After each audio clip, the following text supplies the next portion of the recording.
Welcome into the I-80 Boys College Football Show. As always, I'm your host, Christian Hunt, and that old geriatric-looking motherfucker over there is... That would be Chris Vaca, definitely the better looking. What the hell are you wearing? And who picked out your wardrobe? It's my wife. She wants me to try to dress up a little more, do a little...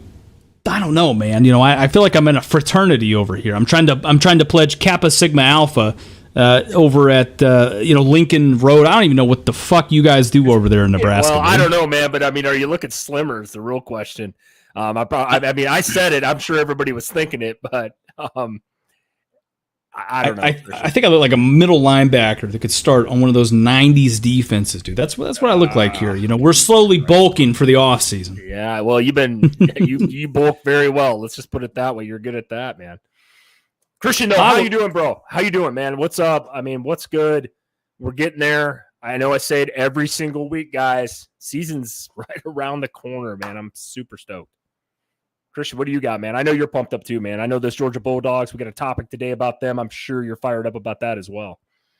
Chris, I am fired up. I am ready to go. We're breaking records over here at the I-80 Boys podcast.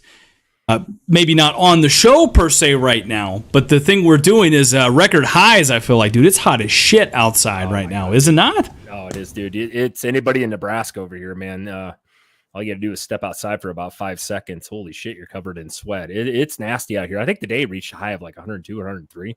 Humidity was like over 90-some%, dude. It's been crazy. Crazy warm. It has. It reminds me of my hometown, obviously in Atlanta. So... It's a little tough, Chris, but let's kind of dig into some of the comments here. Let's get into a little pregame warm up here. We've got enough stretching done here. Let's see what the boys got for us tonight. All right, let's see what we got for questions, comments, concerns. Chris, we'll go back up here. Ooh, okay. Little Huskers football here. Man, Crypto, I like your optimism, bro. I do as a Nebraska fan, but. I think we got about a 5% chance with that score that to happen. I will say this, though. Minnesota, you guys have heard me talk about. I say it every freaking week, man. It's going to be a tough game, man. I think it's going to be close. I think it's going to be low scoring. We're at Minnesota, first game under Rule. New quarterback, new system implemented this year with Nebraska. So, this one's going to be tough, man. If we can get away with this one, though, there's an outlier that this happens 100%. I'm not super scared of Minnesota, but they've kind of kicked our ass the last couple of years too. So I love the optimism. That's one thing I love about Nebraska fans, man. They're super, super positive, sometimes overly positive, but if we can get this one, man, if we can get this one in Minnesota, a lot of people have them relatively decent ranking this year as far as record predictions go. So we get this one early. Kind of sucks. I actually wish Minnesota wasn't our first game. I wish we had a couple of those Coastal Carolina games or, some of those weaker non-con games. But this will be interesting, though. This will be interesting, guys. Christian, what's your thoughts on this with the Huskers? I know you're actually higher on them this year than I am. Man, listen, I kind of share his sentiment. I think Nebraska can come out here and mollywop Minnesota. I really do. I think they can. Look, Chris, I watched Minnesota's spring game. The defense doesn't look as elite, or not even that they've been elite, all right? Okay. But I just don't think that they're going to be able to hold Nebraska's offense like they have in the past, right? I think Rule's going to get them in. He's going to get them dialed in. I also think that when we look at Minnesota from an offensive standpoint, their star running back's gone, dude. Oh, yeah. He was pretty much most of their offense, was he not? I think he had 42 carries against us or some crazy number last year when we played him. He was a beast, though. That was pretty much 90% of their offense was him. But you're right. You make a good point. And Mo Ibrahim, he's in the NFL now, but he didn't wow you with a lot of things, though, too, either. I think that you could have plugged. I don't want to say plug and play. It sounds terrible. He was a great back. He broke every record they had there. But, I don't know, man. Just something about Minnesota stigma when we play them, man. They always play us tough, man. It's just one of those tough beat down, drag out games it seems like Nebraska plays. I hope you guys are right, man. I hope they mollywop, as you said, the shit out of them. I'm just trying to play this safe. I'm trying to play this as an actual, just reality lately, man. I'm one of those guys that, what have you done for me lately? Nebraska hasn't done a lot lately. Absolutely. As the guys over at Sport Nightly and some of our children here like to tell us, PJ Fleck's weird as shit, dude. I mean, that guy is a weird guy when you watch him as an interview. So I'm just going to tell you this right now. Dude, give me Nebraska in that game all day long. I love it. Chris, another thing here, we're going to keep it parked on the Huskers for just a second, then we'll get into some of the major news we want to break down here, obviously, first. But, Chris, did you hear about the Nebraska coaching change today? I did. I believe it was our tight ends coach, right?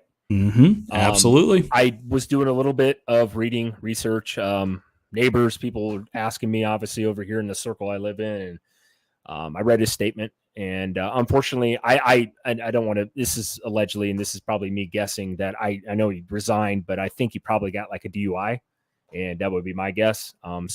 Super serious stuff like that.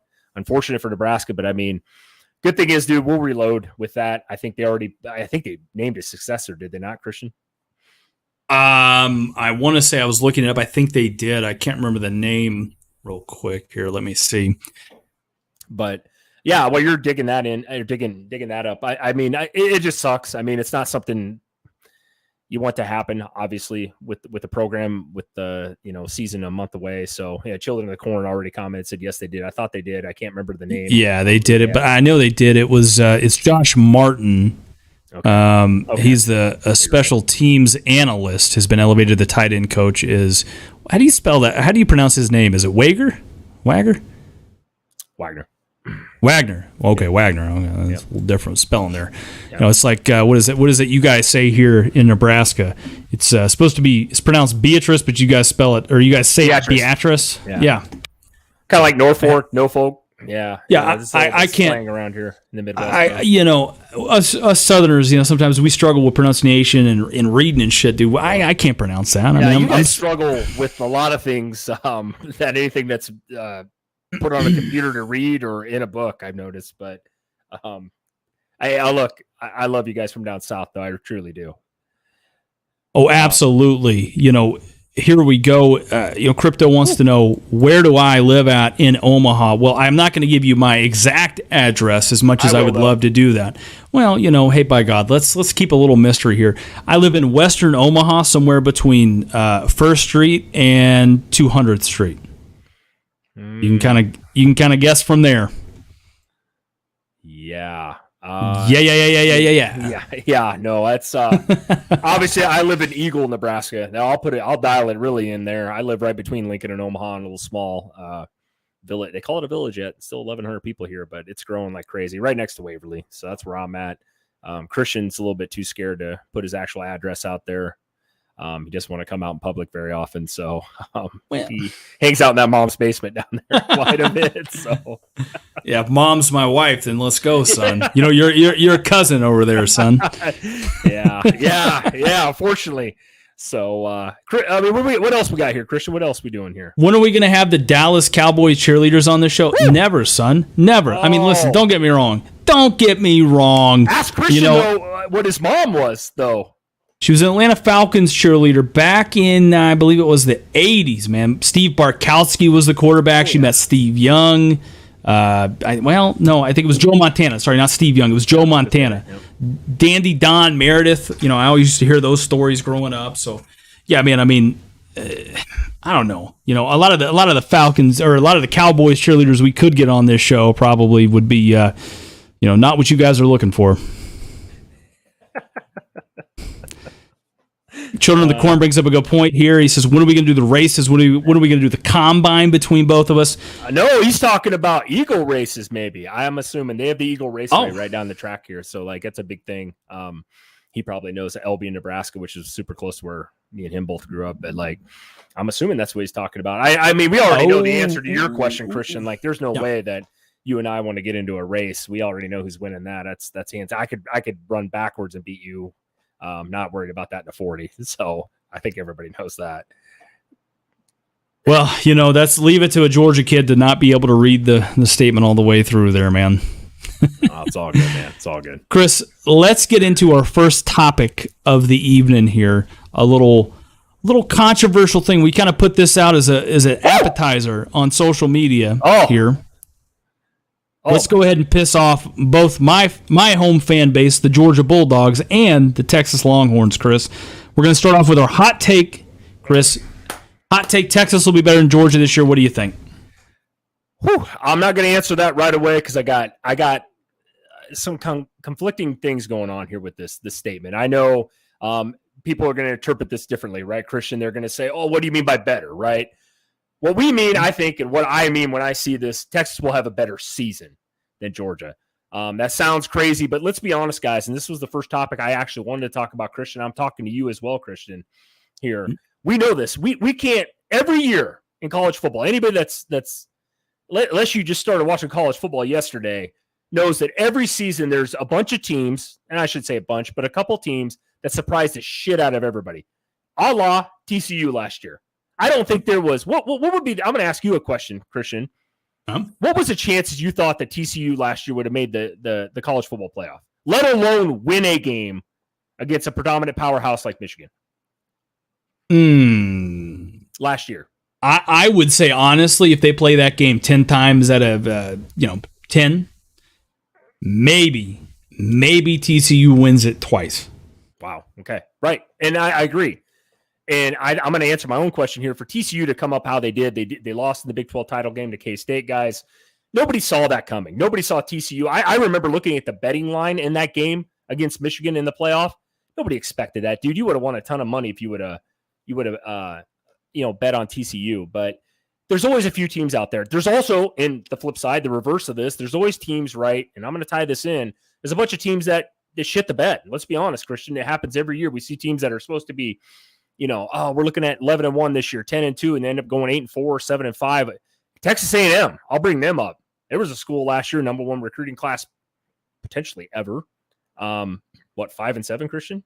I mean, it was horrible last year. That's probably a poor example, but there's a lot of teams out there that do this. Long story short here, what I'm getting into, and I'm going to kind of play both sides of the fence here. I don't want to be that guy, but I am. Here's the thing with Texas. Is it possible, Christian, that Texas could go 11-1 this year? Yes or no? Absolutely, yeah. Okay. Their schedule is relatively tough. A lot of people look at that Bama game super early. That's going to be a tough one. It is. But the Big 12 hasn't had a back-to-back winner in forever. And where we're at right now in college football, Texas brings back a ton of talent. Quinn Ewers is going to be a top 10 draft pick next year in the NFL draft. Write it down. The kid's talented. We all know how good he is. He reclassed. I think he was like the number one prospect in 2021 or 2022. The kid's a stud. He's back there, a quarterback. They got probably the second best wide receiver core coming back this year in college football, probably behind Ohio State. They return a shit ton on offense. They don't have Bijan Robinson anymore, but they fill it in really good at running back. Texas puts out good running backs. They always have. Check the history. Facts. Defense, a little sus, but the Big 12, you don't have to play elite defense like you do probably in the Big 10 or the SEC. Texas is going to be predominantly the favorite in every game this year. If I'm not mistaken, I think Vegas has them favored in every game this year, but the Alabama game, Christian. And if you guys want to, I'm going to go on here a little bit, Christian, if you're cool with me continuing here. Go on. Texas is favored 9.5 wins this year. I'm taking the over. I already put my money down on this for the year. I think Texas wins 10 games at least this year. The schedule isn't brutal. It's brutal, but it's not brutal. They got Bama early. That's the big one. Texas Tech is going to be a tough team. Oklahoma always plays them tough in the Red River Shootout. We know that. But to win a national title, per Vegas odds, dude, plus 2,500 this year. To make it to the college football playoff, though, they're plus 300. That's not overly crazy in betting odds this year. Now I'm going to play the flip side of this, Christian, real quick, and I'm going to talk about Georgia. It's ironic to me that I'm higher on Georgia probably than you are this year. I think Georgia schedule really favors them this year. I think they're going to have a couple tough tests between South Carolina, who I think is going to be a good team. I know you definitely do. I'm not as high on Tennessee, but Tennessee is going to be a tough game. Tennessee is going to be rough this year. I'm not as high as Christian on this, but Tennessee is going to pose a threat. And then like every year in college football, guys, we all know this. There's tough games in there, games that you didn't foresee. Michigan last year playing Maryland was a super close game, right? Georgia played Missouri. That game came down to the wire last year for Georgia in Mizzou, right? I mean, Mizzou is not a team anybody really thinks of in the SEC, but it happens. That's going to happen this year. Could they slip up? Absolutely. Absolutely, Georgia could slip up. I mean, they're coming off 2 back-to-back titles. We've seen this before. Nebraska went through it in the 90s and 97. They got upset by Arizona State week 3. I'll never forget it. Jake Plummer and those guys. It could happen, but I see Georgia having the better schedule and actually having a better record this year. If you guys don't believe me, check out the Vegas totals this year. And I'm not trying to base everything off Vegas, but they're normally pretty close to what they project. And, these guys make a ton of money every year off idiots like me. So Georgia's sitting there 11.5 wins this 11.5 wins this year, Christian, for Georgia. That's a lot. That's basically no slip-ups. They're basically predicting them to go basically almost 12-0 and run the table. Plus 220 to win the national title. That's way above everybody else, by the way. That means a three-peat, which only one team has really ever done in the history of college football, which is crazy. Minus 250 to make the college football playoff. That's crazy to me. The SEC is the toughest conference in the country. Write it down. I don't like it, but it's true. Georgia's going to probably end up with a better record this year, so I will stick with that, Christian. Everybody knows I've been super high on Georgia. We don't talk about them actually that much on this channel because I think it's almost a given week in and week out that Georgia's returning a shit ton of people. Obviously, they lost a shit ton of people on both sides of the ball, but I am a huge, huge, huge fan of Kirby Smart. I think he is the best. I'm going to say this again. I think he is the best head coach in college football. And yes, I think he's above Nick Saban currently. I really do. I think he has taken that role, taken that title, taken that crown, if you will. Georgia's going to be tough this year. Schedule does help him out a little bit as far as like strength of schedule, but Georgia's going to be really good this year. I think there is a scenario, and I'm going to end it with this really quickly. A lot of people, I saw some of the comments, Christian, in the Facebook feed there about, well, they don't even play each other this year. Well, hypothetically, though, they could. Let's say Georgia does run the table, finishes number 1 at the end of the year, wins the SEC title, which is definitely a possibility. Vegas even thinks so. And let's say Texas wins the Big 12 and they slip up one time. Let's say they do lose to a Bama, but then Bama ends up losing to a Tennessee or an LSU and they end up 10-2, for example, which definitely could happen this year. Texas somehow slides himself into that 4th spot. Well, there you go. How the seeding works, 1v4, 2v3. They could end up playing each other this year, Christian. I could see that scenario playing out. Like I said, I'm speaking hypothetically here. But long story short here, guys, I think both teams are going to be really good is my take this year. Do they play each other? Hell, time will tell. But I'm not sold that Texas is going to shit the bed this year. Like normally they've had teams in the past where we've all known that they don't live up to the hype. Florida State has been in that position a few times as well, who I'm very high on again this year.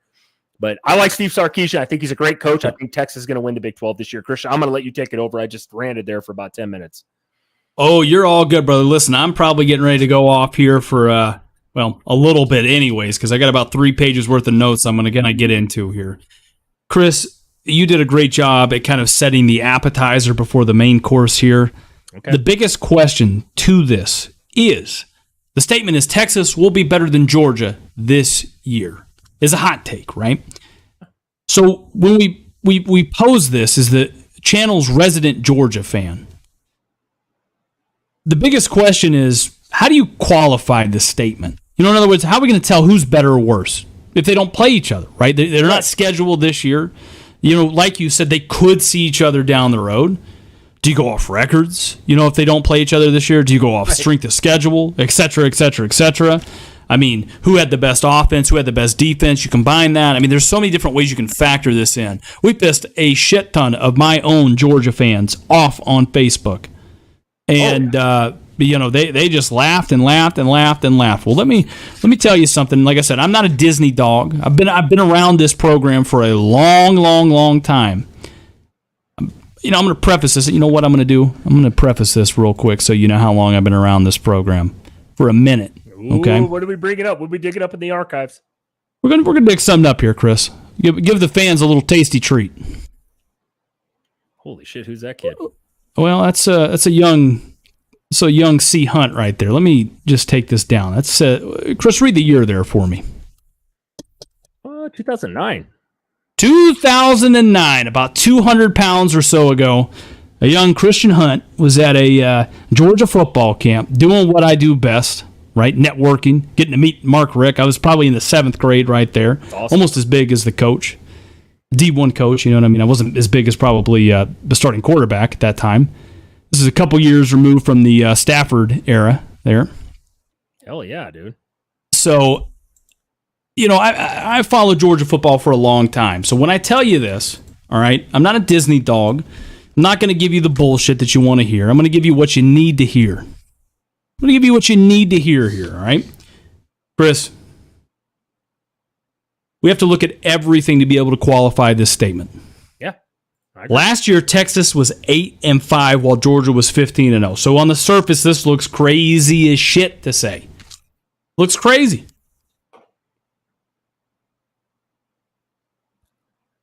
Now, since they haven't played this year, obviously we're getting ready to go in the offseason. We don't know what their record is, or we can't judge it this year.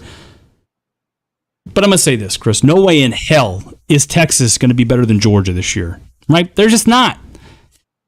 Texas is going to be a great team, I think, this year. And I have them beating a reloading Alabama team and winning the Big 12, which is a huge step forward for them. I mean, they're better already if they just do that, I think, than they were last year. However, I want to take you back, Chris, to a few months ago. All right? I want to take you back to a few months ago. And I want to paint a scene for you here, Chris. All right, let's see it. Let's see this canvas. What are you doing? All right, so we're in downtown L.A. It's the 4th quarter of the national championship game. The best team in the SEC is playing the best team in the Big 12. And guess what? The Dogs were eating fucking chicken wings on the sidelines because they were blowing out TCU. Whoa. All right? They were blowing out the best team in the Big 12 that they had to offer last year. I mean, it was like a 58-point win they won by, right? Yeah. Yeah, it was. Yeah, we tell us something we didn't know. A TCU team, by the way, Chris, that beat Texas last year with Quinn Ewers, with Bijan Robinson, and Xavier Worthy all playing in that same damn game. Now, granted, it was by a touchdown, but hey, a win is a win, and that's what we're trying to qualify this as here, right? Like I said, Texas is going to be better this year than we were last year, but, you know, can they get to a point this year where they win the Big 12 championship and then make that leap to playing with the best that the college football has to offer? They have a legit shot at the playoffs this year if they do what they're supposed to do. They have better, you know, and this is where we start breaking down rosters and we start looking at this, Chris, just as an overview from 20,000 feet looking down. They have better wide receivers and a better quarterback, in my opinion. Yeah. But the Dogs are literally better everywhere else, including the coaching staff. Because I do think Texas has a good shot to lose a game this year. They have just the same, chances to lose one or more games this year that Georgia does, even though Georgia has the weaker schedule, as they like to say, right? But, Chris, I'm gonna pull something up for you here, bud. And not just for you. I'm going to pull it up for the fans out here. Let's take a little look here at this schedule that a lot of people want to chime in about here. All right, Chris. Yeah, the first 2 games, nobodies. I don't even know if we're going to watch those games. I mean, I don't really know what you're going to gain from watching a game against UT Martin if you're Georgia and Ball State. What about that? What about that game 3, though? That game 3, that's where the season starts to get underway for us, Chris. That's against South Carolina, all right? Now, listen, we're going to play a red-hot South Carolina team from last year. All right. Also, Tennessee, I'm going to kind of skip ahead here. Tennessee and Ole Miss are both on the schedule here, both of which I'm very high on. I've said this about our schedule a few times. The South Carolina, at the end of last year, they were really hot. They beat Clemson and Tennessee to end the year off. And historically, Chris, they played us very tough. Yep. I mean, I think there was one year, it was not that long ago, it was 2019, we were the number 1 team in the country. They came into Athens and they upset us. Right? Shane Beamer wasn't the coach. Spencer Rattler wasn't the quarterback. It was worse coaches than that. Right? It was Muschamp and that kid Helinski, I think is his name, who went to Northwestern. Yep. But I digress. Right? They're not on the sideline here, so that can be a trap game if you're not careful. All right, Tennessee, if they could replicate what they did last year with Hooker, and our D has a game like they did last year against Ohio State, that may not be so good for us, right? I mean, that might prove a little costly. And lastly, Ole Miss is a team we don't play all that often, so weird shit can happen. You know, when you play those teams that are kind of out of conference across the board, there a lot of weird things start to happen. Are you done talking about your Bulldogs? Well, you know, I still got a couple more pages to go, but go on. I just think you're crazy, man. You don't see a world where Texas this year I don't want to say runs the table. Let's say they go 11-1. Let's say they go 10-2 and Georgia goes 9-3. Would you not, in your mind, consider that maybe Texas was the better team this year? So now listen to me for a second. You think TCU fans, and this is in the eye of the beholder type of thing. TCU fans last year are saying, "Hey, we were better in Michigan." But I agree. If they played 10 times last year, Michigan wins 9 of them.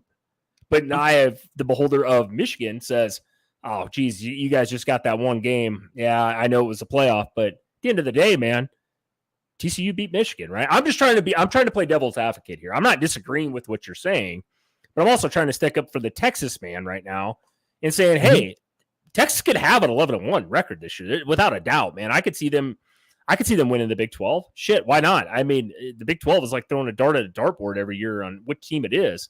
And Texas probably, I mean, hands down, has the most talented roster out of the Big 12. I don't even think it's actually close. I think Texas Tech is actually up there, and I think Oklahoma will definitely be better than what they were last year.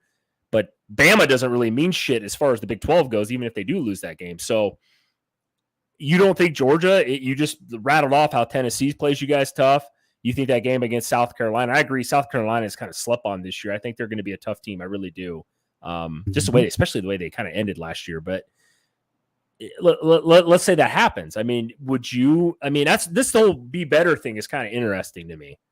Because I actually hope that there's a world, Christian, where maybe they do meet up, man, and we get to see it played out. And that's why I think it was one of these topics that we wanted to touch on, for example, you know? Well, you know, and I think you're right. I mean, it's really hard to qualify this statement. But, I mean, you know, what we can look at, Chris, is we can get data from it. You know, I'm going to kind of use a lot of big words right here, but we can get some data from this, and we can kind of look at it and say, hey, you know, we looked at who Georgia plays. Let's look at who Texas plays, you know, because just like you said, is an 11-1 Texas, right, better than a 10-2 Georgia, or 9-3 Georgia, or a 9-3, you know, whatever. Well, they're going to play Alabama, and if they beat them, then we already know that. But are they going to be better than a 10-2 Georgia? Let's look at it, right? Let's put things into some context here for you. Let's look at their schedule, Chris. No, let's get fired up here. Piss me off here a little bit. Let's go. I'm going to go for it here a little bit, Chris. All right, they play Kansas State, Texas Tech, Bama, TCU, and Oklahoma. But Chris, just as the fans are pointing out here in the comments section. Oh, yeah. You know, Sarkisian's never won 10 games in a season before. Come on, Daniel. Also, you know, Daniel's getting us hyped up over here. Daniel knows just like Pac-12 because he was at Washington back in the day. You know, and we've got other fans chiming in here. Penn State and USC, they're going to be in the Natty. Penn State gave up 400 rushing yards last year to Michigan, if I'm not mistaken. So they're going to have to fix a couple of things that aren't named Drew Aller before they get there. And they got a couple guys drafted, so I don't know how the hell that happened. But listen, let's take a look at this realistically, Chris. What we're saying is, dude, you drop any SEC team in here, and I mean, I'm just going to give you some names here. Go. Dude, let's be honest. You drop Auburn, Florida, Tennessee, Ole Miss, or hell, even South Carolina in the Big 12, and tell me they wouldn't make a case to win that damn conference. But Christian, But what? I'm laughing because I had to do the voice of reason over here, basically. Like, but Christian, Texas is supposed to be loaded this year. What happens if they do go 11-1? Chris, I'll tell you what. They've had probably a top 10 recruiting class the last couple of years, and guess what? What have they done? Not a fucking thing, son. Not a goddamn thing. And that's what I want to see them do. Huh? Can you make that next step? Can you beat Kansas State, Texas Tech, TCU, Oklahoma. Can you just do that? I mean, even if you do that and you lose to Bama, that's the only game you lose to this year, right? These are a bunch of annoying pissant teams that you put a Georgia. Chris, let me ask you this. Oh, God, right? Here we go. If you put Georgia in here in the Big 12 this year, just drop Georgia, say they did the exact opposite of what Texas and Oklahoma are going to do. Tell me right now, you wouldn't be asking yourself, well, I wonder how many games Georgia's going to win this year. No, you'd be asking yourself, by how much are they going to win those games? Can you make that same? Whoa. Slow your roll, fat boy. Listen here. I want you to listen. Okay. Listen here. Listen. Sit down and listen. You think Georgia's schedule this year is tougher than Texas's? Yes, sir, I do. I like Georgia this year. I do. I really, truly do. And I'm not hating on the Dogs. I'm not a fan of either team, but I don't think so. I actually think the Big 12. Now, I know everybody's going to, in the comments section, be like, well, we'll find out next year when, Oklahoma and Texas join the SEC, which I think is going to be a problem for both those programs. But your guys' schedule, you named 2 teams, Christian. Name 2 teams. That's going to be tough this year. You really think Auburn's going to go off and be like some super team this year and a tough team for Georgia? Now, I'm not saying it might not be a close game. That's your guys', if I'm not mistaken, for your guys' quarterback, the first true road test that you guys have. But I mean, riddle me that. I actually think Oklahoma. You're big on Oklahoma. You don't think they're a tough team? You think you drop Georgia in this thing? You got to play Bama week. What was that? Week 5, 4? I like Oklahoma. You know what I mean? But do I like Oklahoma if you drop them in the middle of the SEC West this year? Hell no, I don't. Oh, dude, this guy. I mean, I like Oklahoma in the Big 12 this year, right? I'm not looking at what Oklahoma's going to be in the next couple years. I mean, if they can make a couple steps forward on defense, then maybe they can win. I'm talking this year. All right. Well, now we're talking somewhere, right? I think Oklahoma can be the second or third worst or third best team in the Big 12. But what is that really saying? I mean, what happened last year? The number 1 and number 2 team, right? The number 1 and number 2 team, respectively, right, got blown out against Alabama, which was like the third best team in that conference last year. You could make the argument they were the 4th. And TCU got mollywopped by Georgia in the national championship game. So how is this even an argument? I think you've been drinking way too much Kool-Aid, preferably. I think you're crazy, dude. I don't think that Texas. I think Texas' schedule is either. I actually think it's better than. Georgia. I think it's tougher. I really do. I really do. You think Texas Tech is just like some slouch who you were actually high on this year when we talked about? You were relatively high on Oklahoma. Yes, I know it's not the SEC, but the SEC is week in and week out tougher. I would agree with that. It's better than the Baylors, the Iowa States of the world. I agree. But there's a few teams in the Big 12 this year I think are going to be relatively tough. I don't think Georgia plays really anybody outside of South Carolina and Tennessee. I really don't. That's what everybody's been throwing it around. I'm not saying that Georgia's not going to be great this year. They're going to be good. I 100% think they're going to be in the playoffs. I'm not disagreeing with the statement. I'm trying to play both sides here a little bit. I just don't think Texas is going to be – a lot of people in those comment sections, I guess where I'm coming back to, really thought this was a joke. And a lot of people are like overlooking Texas. I don't think Texas is a bad team this year. Daniel's right. Yeah, Steve Sarkisian's never won 10 games. No, but he's also never had this kind of roster either. This roster's a hell of a lot better than what he had at Washington. Daniel, correct me if I'm wrong. Did he have Jake Locker when he was at Washington? We compare Jake Locker to Quentin Ewers? Yes, I am, because you got to think about, you got to put it into context, right? Daniel will let the chat know what it's about. Jake Locker in that conference at that time, that was kind of the post USC era. Am I right? Am I right here? Washington was supposed to absolutely dominate them, and then Sark was out here doing God knows what. I'm not going to go into that, allegedly, right? He was kind of doing what the Nebraska coach was doing this weekend, the tight ends coach. Yeah. Turning up, having a good time. Listen, Chris, let's just put things into context. Okay, he did confirm it here. I might have been wrong. I think Sark went to USC, and that's maybe what I'm thinking. I'm getting a little ahead of myself here. But let's just be real for a second, Chris. Let's be real here. I'll play your game with you. All right, I'll play your game here a little bit. No, you haven't. The biggest opponent. You know who the biggest opponent Georgia's going to play this year is, Chris? Oh, God. What are you going to bring up? Like some random team like Missouri? No, bitch. It's themselves. Oh, The God. biggest opponent / obstacle they're going to play this year is going to be complacency, right? The reason why I brought up the fact that they were eating chicken wings in the fourth quarter of the national championship game is the game's not over. You're sitting there acting like you've already won the damn thing. I'll bring you back to something, Chris. I went back and I watched this again today before we got on the show.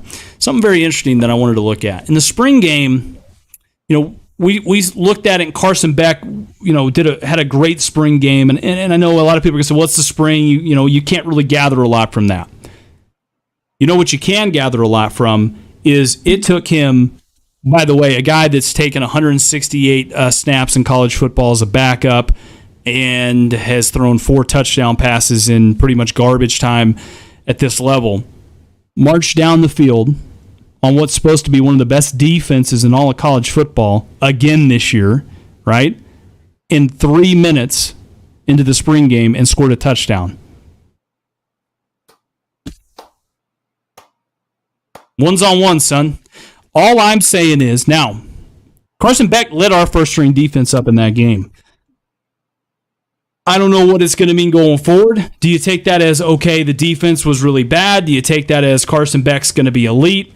I don't think he's going to be elite. I think he's going to be good. I think the team around him is going to be fantastic, right? But just the same way we had to look at this last year or the last couple of years with Stetson Bennett, who's a walk-on for the Dogs, do you look at this and do you say, the first year, by the way, we won in spite of Stetson Bennett, the first championship. The second year, we won because of Stetson Bennett. I haven't seen Carson Beck throw a meaningful pass yet at this level. So I don't know what he can do, right? I know he's talented. I know he can do a little something, but I don't know, man. I mean, for me, it's nothing's really out of the realm of possibility for that. Also, you look at it, we lose Jalen Carter and Big Bear Alexander in the middle of the defense at nose tackle. I mean, we do have Nazir Stackhouse, Warren Brinson, and Zion Logue. They're coming back. They've been around this program forever. Chris, I want to see them command double teams, and I also want to see them get some pressure when they need to and step up and be elite, right? That's what they've got to do. Again, like we touched on, if you have a game against South Carolina or you have a game against Tennessee or Ole Miss or whoever on that schedule where the defense kind of looks like it did against Ohio State and Carson Beck starts having some regressions and he has an off day, man, it's a wrap. You can count it as a loss. I'm telling you right now. I know a lot of people look at this kind of the same way Bama fans this year are saying, hey, it's Nick Saban. It's Nick Saban. It's Nick Saban. God. Nobody gives a shit. All right, the games aren't played in the offseason. Nobody cares that you're ranked number 5 in the preseason ratings because Nick Saban's the coach. No, in the same way that Georgia fans, and listen, I'm a dog fan. I'm not a Disney dog. I'm a real damn dog here. I'm going to tell you what you need to hear. The games haven't started this year, right? I mean, we don't know what these guys are going to do. So could you see a couple trap games in this? I absolutely do, right? And I'm just going to kind of get off here and off my soapbox, my high horse here. I think the team's in a great shape, though. I think they're going to do well. I think Kirby's going to have them ready to play. Texas is going to be good. And they might see Georgia at the end of the year, kind of like you touched on, Chris. Yeah. And we can finally put this argument to bed at the end of the season. If not, guess what? They play in 2024, so we'll get the answer either way here in the next... That's where I was going with this. Like, I think we're going to figure this out. This may be a little bit premature, but, like, I don't think that there's a world this year overall where Texas... I don't want to say better, but I mean, Texas needs to be able to compete, dude. If they don't, this is their last year in the Big 12. They're predominantly the favorites to win this year. I just think Texas is a good team this year. I don't see how they're not. Christ, if they have an 8-4 year or something like that, Christian, holy shit. Like, that ain't good for the SEC. Hell, they don't even want them at that point, judging by the teams that you guys have down there. I'm not knocking that, but it's just more like, this has got to be one of these years, man. And it's kind of weird. This was an interesting topic for me because I'm very high on Georgia. So high on Georgia that it almost makes it impossible for me to take Texas in this. But I can see a scenario playing out like I just explained earlier about the TCU Michigan thing, right? I mean, everybody knows that Michigan was probably a better team. But you know what? The game isn't played on paper, Christian. It's not. And last year for TCU fans, that was the best year hands down that program's ever had. And it was fun to watch as a fan of college football, but it's going to be tough, man, for Texas this year as far as If they get off to a hot start, let's say they do beat Bama, which, by the way, Gumps, I got them winning that game. Gonna be interesting, man. I like Texas this year a lot, and I think if Georgia does slip up, I don't see it happening. You're right. Complacency is going to figure in. No team wins 3 in a row. It doesn't happen. The odds are against them. History is against them. I get all of that. But the schedule that you guys have in place, it does bode very well for Georgia, at least getting into that Final Four. And they get in there, we know anything can happen. That we saw it last year. We've seen it before. It's going to be very interesting, Christian. Like I said, it's a very, very touchy topic, as we found out. But I think a lot of the country is sleeping on Texas this year. And then, of course, we got to hear about in the comments how Texas hasn't done shit in forever since the Mac Brown days when Vince Young was there. And I agree, but we see it every year. Some team out of nowhere, and I'm not saying Texas is really coming out of nowhere, but like, hey, it happens, especially in the Big 12, man. There's always kind of like a school that kind of lurks around and nobody thinks is really good because the conference obviously isn't as strong as the SEC or the Big 10 or hell, maybe even the ACC. There's a few teams out there, though, always surprise the hell out of us every year. And that was where I was trying to get with this. And when I saw this, I thought it was a very interesting topic, Christian. I really did. Like I said, I know you're not going to back down. You're a Dogs fan. I don't blame you. I'd be the same way if we were ever. And I wish that we were talking about my beloved Cornhuskers in this kind of light. So I'll kick it back over to you here. No, you know what? I think you bring up a lot of really good points, Chris. I mean, look, I can't argue with you. I'm going to we're going to kind of pause it here real quick before we kind of get into the next topic. We'll kind of kick it into some fan chatter here, but I mean, you're absolutely right, Chris. This was a tough segment for me, by the way, because growing up, what got me into football, Texas USC, the 2005 Rose Bowl, one of the greatest games played.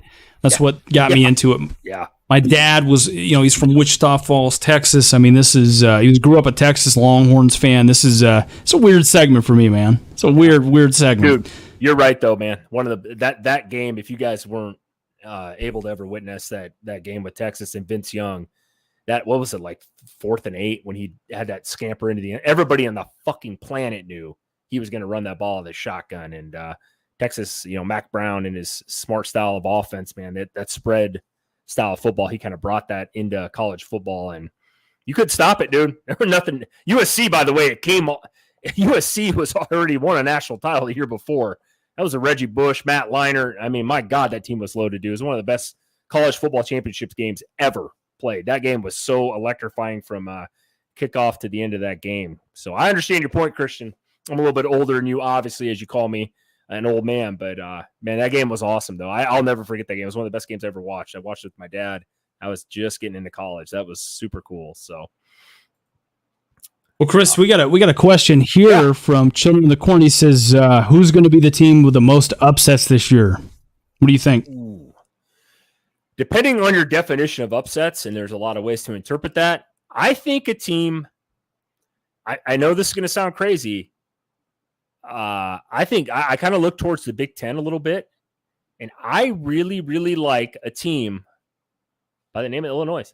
I really do. Illinois, man. Okay. I think they're a team that has to play Penn State. They're a team, if I'm not mistaken, I don't have the schedule pulled up here, but I've been doing a lot of research lately. But they're a team that I do know has to play Wisconsin. I have actually Illinois winning that game at home. They're a team I think a lot of people slept on. And if you guys haven't watched our breakdown of Illinois a couple weeks ago, it's pretty good, man. We got pretty in depth on them. That's a team that I am very high on. Another team I think that is going to be like really, really slept on that I talk about a lot this year that we haven't actually covered a lot. I actually think that this is going to sound crazy saying this name, Christian. I mean, it's from the SEC. But I think Arkansas has a chance to do some stuff this year. I think they're a team that a lot of people don't talk about. They bring back a really, really, really productive quarterback and a great running back that people just don't know enough about. I think they have a chance to be very, very tough in the SEC. And I know it's the toughest conference. I understand that. They're a team that it can do some things. They really can. If they can get their defense dialed in a little bit, I think their offense is going to compete in the SEC 100%. Yeah, Chris, you bring up a good point there. I mean, I think the thing with Arkansas is offensively, they've got KJ Jefferson, Raheem Sanders. I mean, they've got a good 1-2 punch. I think they've got one of the best quarterback, running back duos in college football is what they've been described as. But You touched on it, dude. The defense. That's the hardest part about Arkansas. They lost a shit ton of pieces on that defense. Bumper Pool. There was an Alabama linebacker that transferred over. I can't remember his name off. Yep. They're both gone. It's one of those things where, what did they really do on the defensive side of the ball? Did they get better this offseason? And I don't really know if they did on the defensive side. But I mean, offensively though, Jesus, they could play. They could put up points like crazy. They're one of those weird teams that I wouldn't want to play them. They're not a team that you look at and go, I mean, on paper, it looks that way. And then you watch I watched a lot of Arkansas football last year. It's kind of weird, but like I always thought it was like KJ Jefferson. Like, Jesus, man, he's like a really good quarterback, especially in the SEC. He was torching people. He looked better than Jaden Daniels a lot of the time, in my opinion. He did, dude. He's like Cam Newton out there, man. He's a big, strong, guy. Yep. For me, Chris, I've got a couple teams on here. Okay. Some of which you guys will like. Texas A&M. First and foremost, I think coming off of a 5-7 season this year, they lost the most, other than Colorado, they lost the most amount of players last year to the transfer portal. There's a lot of things here, but they still retain a lot of talent from that number one recruiting class. They still retain a lot of talent overall. Jimbo Fisher's a halfway decent coach. You got to like him at least in one or two upsets this year. He could probably derail a couple seasons for you. I think I think the next team I've got is UNC. Drake May, Mac Brown. They're kind of like the third team right there sitting in the ACC. That's an interesting team right there. A lot of people don't hype them up enough. No, I mean, they kind of get a little bit of love. Like Drake May's kind of that fringe, Heisman contender there. But to me, dude, UNC, if they can take that next step forward this year, right? They might lose a couple games that they're not supposed to lose, right? But they can also do some weird shit this year where they beat Florida State, or they got South Carolina super early too. There's a weird one. Yeah, I mean they could derail a couple of. Now I picked South Carolina to beat them in that game. So did right? I. Yep. I took a huge parlay there. So hopefully, by God, South Carolina beats UNC early on. Go on. No. I wanted to add another team that is at the level of a UNC. I know I'm going right back to the Big 12. I know you want to laugh at me and poke fun at me. I think Texas Tech, man. They play Oregon, I think, like week 2. Tyler Schlau, or however you pronounce his last name exactly, like he was a quarterback there at Oregon. That game is at Tech. That's week 2, man. I'm big on teams should get better throughout the year. You see a lot of crazy shit happen earlier in the year. They're another team that has kind of one of those weird schedules. They got like a K-State and Baylor, but you get by them. TCU's in that mix. And then, obviously at the end of the year, they play Texas at the very end of the year. And that's one of those teams, a lot of people, I know they've been generating some hype. I've seen them in a lot of top 25 polls, but they're one of those teams too. I think Texas Tech has a chance to win the Big 12 as well. Kind of come out of nowhere. Nobody's really talking about them at the national, high-end top 10 level, but they're a team I think that brings back a lot. They're going to be great on offense. They're another one of those teams. Now, do I think that if you drop them in the SEC, it's a whole different story, but fortunately, they don't play in the SEC. So it's one of those teams I think people are going to kind of sleep on. One that I'm very high in. I have them I think I have them finishing like the top 20 this year, and probably like 9-3, kind of where I have North Carolina. I have the same comparison with them. Yeah, and real quick before I get into the next one here, be sure to subscribe and hit that like button, guys. Let's get our weight up around here. Just like me, I'm bulking for the off season. Let's get our numbers up, man. We're trying to hit 500 subscribers on YouTube. If you're on Facebook watching us, obviously smash the like button, comment, be sure to jump in, but also go over to the YouTube channel and give us some love. Yeah, Chris, I think my last two teams that I could see surprising a lot of people with upsets is probably Washington, man. I'm going to give Washington a little bit of love here. The reason why I throw Washington in there is because everybody knows about USC. Everybody knows about Oregon. Utah, right? Yep. Washington's kind of that, I don't want to say they're forgotten out there, but they're kind of like that. Yeah, they're kind of the afterthought. To me, dude, they can come in and absolutely shock some people. Now, I know, obviously, I picked them to win the Pac-12. I'm one of a handful of people that are probably doing that, right? But I'm buying the hype. I think Washington can absolutely go in there. And the reason why I say that, we got a couple people saying, well, why Washington? Why would you say that they're going to be able to pull off the most upsets? They play a lot of these teams we just mentioned. Oregon, USC, they got them both. Yeah, they got them both. I mean, they're probably not going to be favored in that game, right? No. So no way. If they can pull two, most teams are lucky to pull one upset a year, let alone two. So I'm just saying that can be good. I'll kind of end it with this here, Chris. I think my last team, and this is going to be to no shock of anybody else, Nebraska. I'm not just picking it because we got a lot of Nebraska fans in the chat here. I picked Nebraska to kind of run the West this year, right?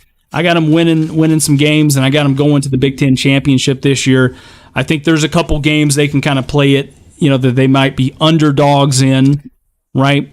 Like, for example, the Minnesota game. Are they favored in that game last time I checked? No, they're not. They're actually underdogs by 7.5.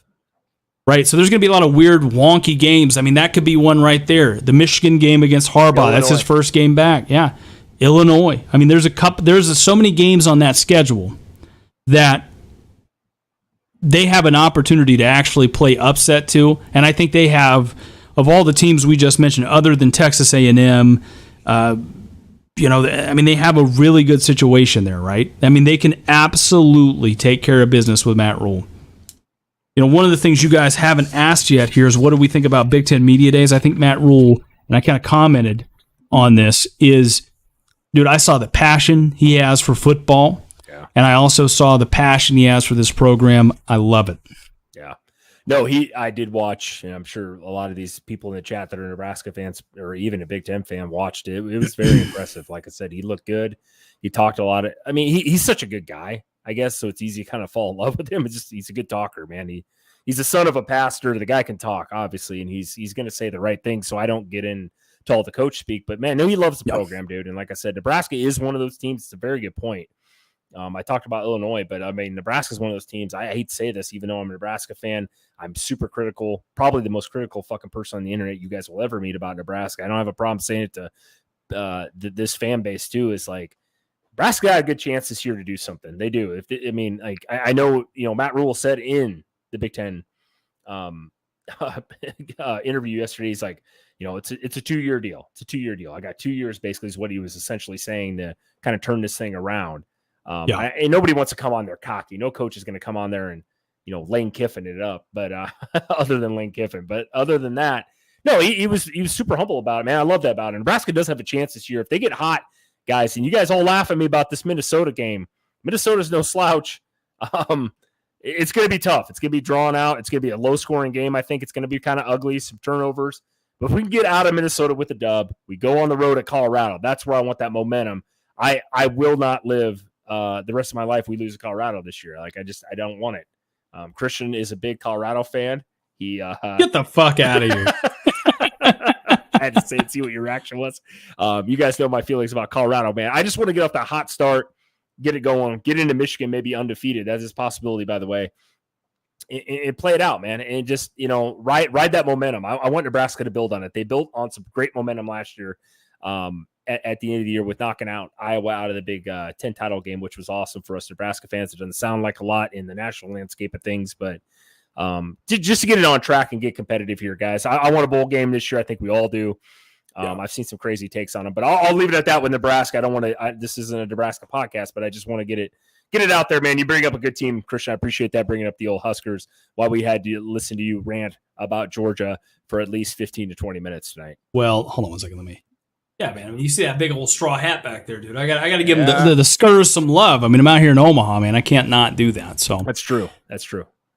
Well, Chris, let's jump into. Let's keep this thing going here. Yeah. Colorado, Chris, breaking. This was yesterday. This happened. Officially confirmed. They're going back to the Big 12 next year. What do you think? Here's the thing. As much as I just bagged on Colorado, I'm not going to get into my hatred for Colorado in the fan base, and it's not even necessarily every fan there. We got family that live out there. We know that. Yeah. I don't blame them. They're actually ahead of the ball here. They're going back to the Big 12. They left in, I think it was like 2011, something like that, Christian, to the Pac-12. That was when everybody was jumping. Nebraska a few years before that, et cetera, et cetera. A&M went over to the SEC, Missouri, those teams. Colorado was kind of left there. Nobody wanted to play with Texas because they had their own TV deal and all that bullshit going on. So everybody wanted to kind of jump at that time, right? I don't think this is a bad thing. Pac-12, no offense, this is who's the problem. The Pac-12, and hear it again, the Pac-12 has a fucking problem. I don't think they care about their sports program over there. I really don't. And this is not just football. Their volleyball schools over there are awesome. Stanford, Washington, all those schools. Their basketball programs are pretty legit over there, especially in the national landscape of things. It's almost like they don't give a shit. They don't have a TV deal done yet. And I think Colorado is just looking at it and saying, hey, we're going to make this jump next year. We're moving back to the Big 12. And I think that's good for Colorado. Also, I never understood why they left in the first place. And I'm sure somebody in the comments is going to let me know why. It was more the rivalry thing. I think it's more like, hey, I think they made that move back then too premature. I mean, they haven't had any success, especially in football, over in the Pac-12, really, other than maybe 1 year there. It's good for Colorado to be ahead of this. I mean, like I said, I'm not a Colorado fan, but it's on their end of it. I'm glad they made it, Christian. I want to know where Oregon, Washington, what they're doing. We've heard, I think it's Arizona's also now jumped in today, looking at the Big 12 as well. Christian, I want to hear your thoughts on this, actually, because I know you've been digging into this a little bit as well. Yeah, man. I look, dude. I mean, they're back, as Texas fans like to say, right? Yeah. Dude, I mean, look, this is the first time they're coming back in this conference. They jumped back after being away for 12 years. Chris, this move comes in large part due to the Pac-12 being able to not negotiate a TV deal with a major network. So Colorado said, hey, peace. We're gone. We're going to go make $32 million a year in the Big 12. It's all about money. Right? And Chris, interestingly, you would think a conference headquartered in San Francisco, California, you would think, would be able to negotiate, right, with a bunch of these major networks, which is where they're located at, San Francisco, LA, right? And they haven't been able to do it. I mean, they just have not been able to get anything done. I mean, it just blows my mind. I love the move, though, for Colorado, Chris, because most of the games will be a lot closer for them from a geographical standpoint. 100%. The Big 12, they're expanding. They're in 3 different time zones now. They got teams in Florida and teams all the way out there in, what's that, Utah and BYU? Right. So, I mean, they got some kind of weird things going on there, but it's not like every team you're playing is out on the West Coast. It's more centrally located. That kind of sets up a little better for them. I think recruiting-wise, it's going to make it much easier to sell, so they won't have to worry about being in a conference on its way out, like the Pac-12 is, as well as they're going to have more on-field success going back to the Big 12 with Texas and Oklahoma jumping ship. Chris, we've talked about this before. This sets Colorado up much better for life after Deion, because when he inevitably gets them much better and then dips out, they won't have to worry about Oregon, Washington, or Utah. They can play teams like Houston, Cincinnati, BYU, and Kansas. I mean, this is a win-win for both parties. I mean, the Big 12 is going to be strengthened. Colorado, I think, is going to benefit from this. But to me, Chris, this is crazy because not even 4 months ago, if you'd have told me, hey, Colorado's going to jump back to the Big 12, I'd have said, you've absolutely lost your mind, right? Yeah. But here we are. Yeah, it's weird to me because, like I said, I keep saying this. It's like the Pac-12 is ran. No offense, but it's ran by a bunch of fucking idiots. I mean, it really is. Like, it's been a disaster as far as this TV deal. I know they want something with the Apple TV thing, but like, isn't it? I just feel, I guess overall, and I'm not just talking football. Like I said earlier, Christian, it's like they don't give a shit about the sports programs. It's like they don't care.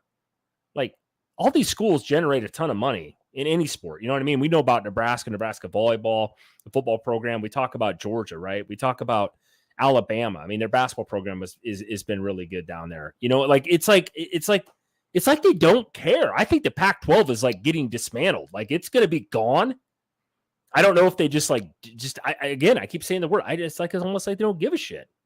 And I credit Colorado for getting the hell out of here. Like, screw it. We're done. We'll take the money somewhere else. We'll go back to the Big 12, and we'll, like you said, from a geographical standpoint, it's awesome for their point of it because they don't have to go anywhere really now. Now they can get back in a lot of those teams in the Big 12 are still a majority of them are still around, right? The Iowa States of the world, K-State, Kansas, they're not that far. And I'm old school because I'm old as shit, as you keep saying. I remember Nebraska, Colorado rivalry, the K-States, the Iowa States of the world, the Oklahoma, Texas, who's going to be gone next year. They can just fill in there. I'm not saying Colorado is going to be any good, but I mean, it's more just the standpoint of like The Pac-12 I'm more disappointed about, and it's like, do you guys care about anything at all? When I grew up, also I flip it over to basketball here. UCLA, holy shit, they were getting basketball when I was a kid. Arizona of the world, like a lot of those schools were awesome, and it's amazing. Like now, it's just like, yeah, fuck it, we're done with sports. We don't care enough about this TV deal. It's not that important if we just lose the Pac-12, and the Pac-12 is pretty much essentially dead. That's all I got. It really is. It's amazing to me. When Colorado's leaving the Pac-12, who's won one game last year and they don't even care, what's that say about your conference? Man, the Pac-12 was getting ready to be dismantled. Dude, that's pretty much where it's at. So I'm just going to be curious to see who jumps next. Yeah. Chris, when we set out to do this, one of the main teams we wanted to kind of cover tonight. Yeah. Little Wake Forest. Little Wake Forest. They don't get enough love from us, man. They don't get enough love from a lot of national media either. No, dude. No, it's crazy. And I'll make it quick, guys. I know a lot of the people in the chat are probably like, who the hell's Wake Forest? Who the hell who we talking about tonight? Or like Woke Forest. Yeah, Woke Forest. Last year, guys, though, Wake Forest, man, I think a lot of people kind of forget about these guys. The ACC is kind of one of those conferences that everybody just thinks of Clemson, and pretty much Clemson of late, other than Florida State coming up this year. And then you sprinkle in a little North Carolina, right? We figured we'd do a little Wake Forest or Woke Forest, Christian. I like the name. That do them a little justice here. 8-5 last year, guys. 3-5 in conference, which pretty shitty, but they did average 36.1 points per game last year. That was 18th in the country. I wish my Huskers would average that on offense last year. That would have been all right. That was with Sam Hartman, by the way, who is now the QB at Notre Dame. Unfortunately for Wake Forest last year, they gave up about 29 points a game. That put them like 80th in the country. Strength of schedule is right at 43rd. They did beat Missouri, though, which is kind of surprising. Yeah. Missouri was a tough SEC school last year. They did beat them, I think it was 27-17, somewhere around that, and in the Union Home Bowl. So, I'm not, Wake Forest had a good year for Wake Forest last year, guys, and I think a lot of people kind of sleeping on them. Christian, I want you to dig deep here. We know you're a stat whore. You know about every player on every team in every position. Give it to me, man. Listen, Chris, I'll give it to you here. Dave Kloss, he's guided Wake Forest to 7 consecutive winning seasons. Like you said, they're coming up. Yeah, they're coming off an 8-5 record and a bowl victory over Mizzou. The biggest question mark for me this year, Chris, quarterback and defense. I say that because the Demon Deacons, you talked about it, Chris. They lost Sam Hartman last year, or lost Sam Hartman this year to Notre Dame. And they also allowed 28.3 points a game last year, son. Yeah. This is just, we're going to have to get some things figured out here. Replacing Hartman is going to be Mitch Griffiths. Griffiths actually started the first game of last season because Hartman was dealing with a blood clot. But he looked good against VMI. He put up 288 yards, 3 touchdowns. He didn't look bad. He's a very undersized guy. He's got a little bit of mobility to him. Not bad. But can he withstand the ACC, right? That's the biggest question when you get in this conference games here. I want to see what he can do. The other question for me, Chris, A.T. Perry, their do-it-all guy, he is gone, so they're going to have to lean on wide receivers Donovan Green and Jamal Banks, who they combined for 1,200 yards and 15 touchdowns last year. So can they put up bigger numbers to replace A.T. Perry's production? That's going to be yet to be seen this year. Running back room is going to be led by Justice Ellison, who had 700 yards and 6 touchdowns last year. Offensive line should be pretty decent. They get a lot of production back in that room, right? So again, offensively, I'm not super worried about them. Here's the thing though. Definitely they need to create more pressure up front. Yeah. Up front, they're going to get back Jasheen Davis, right? He was a rotational guy. He had 7 sacks last year for him. So if they can get him going this year, get him up to double digits, I kind of like what they're going to be able to do on defense. Here's the thing. They have some depth at linebacker and in the back of their secondary. But overall, I think Wake Forest's biggest question mark is going to be at corner. Outside of Kalen Carson, the Deacons don't have a single corner on that roster who started more than 1 game at this level. So I think ultimately they're going to rely heavily on this remade offense to help them stay in games if they struggle to get pressure. That's my big take on Wake Forest this year, Chris. Right. No, and you touched on it quick, guys, and it's not like, Wake Forest, like I said, man, it's not a team that you think of. They used to be really a big basketball school back in the day with Chris Paul, Tim Duncan played there, a bunch of guys. Like, it's more the fact to me, though, they're kind of interesting this year because of the loss of Sam Hartman and a record 8. I see a couple things in the chat here making fun of Wake Forest. It's like they've been more relevant in national landscape than Nebraska has, guys. Like, I mean, they've been winning 8 games. When's the last time Nebraska, won 8 games? So I'm not trying to pull for Wake Forest here. It's more the fact that it's another team that we want to touch on, talk about, maybe under the radar, man. We're all about trying to find teams out there, Christian. We do this week in and week out, trying to find teams like, hey, we talked about them earlier last year. They got a chance to do something this year. And that's where we're kind of on Wake Forest. It's going to be interesting. Like I said, Sam Hartman, if I'm not mistaken, Christian, he's the ACC's leader in touchdown passes all time. I know he's not wrong. Yeah, I mean, this guy's been playing forever. But, Wake Forest had quite a damn good offense last year. I remember being on DraftKings. They had like all these Wake Forest receivers way up there. I'm like, oh, freaking Wake Forest? But like you said, they got to get it figured out on defense. I know last year I read a crazy stat about them just recently, Christian. We had 4 or 5 games in a row without a turnover. If you're not putting any pressure on a quarterback, man, that's rough. I think they had 16 total for the year. And I know a little bit about a team not playing any defense. That would be my home state back here. Doesn't generate a lot of pressure the last couple of years. It's tough. So Wake Forest, interesting team this year. Christian, let's bring up the schedule, man. What do you got here? Let's get into it real quickly here. Not a problem here. Let's take a look, Chris. Yep. Right. So the schedule, Chris, we'll just kind of run through this pretty quickly. Yep. Elon, I expect that to be a win for him. I'll just go ahead and tell you, I got him going 4-8 this year. Woo! Okay. 4-8. Losses to Vandy, Georgia Tech, Clemson, Pitt, FSU, Duke, NC State, and Notre Dame. Okay, you rattled off. Yeah, they're going to go the end of the year, and they're going to lose. They're going to win about 1 out of 6 games there. I have them pegged, Christian. This was kind of a tough one because Wake Forest is a very interesting team, just with all the changes. I have them pegged at 6-6. Ooh. Yeah, so I have losses to Vandy, which is kind of interesting. A lot of people are sleeping on Vandy on that 3.5 win-loss total this year. Christian, me and you talk about Vandy quite a bit. You lived over in Tennessee. You know a little bit about them. I have them Vandy, Duke, Clemson, Pitt, FSU, and Notre Dame. I actually think they can win some of these games here, depending on how this goes. Georgia Tech one's not an easy one, but I haven't beaten Old Dominion, Elon. Some of these schools here, but I think they're going to be, I don't think Wake Forest is just a very kind of weird team. Would it surprise you if, let's say, Griff's comes in and looks awesome? Let's see the defense steps up about 20 notches, 20 places in defense. Is there a scenario where maybe a Wake Forest team, finishes like an 8-4? Would it blow your mind at the end of the year? I say TCU last year. Nobody expected them to do shit, and here they are playing in a playoff game. I'm not saying Wake Forest is going to play in a playoff game. No, don't get me wrong. Would that surprise you, Christian?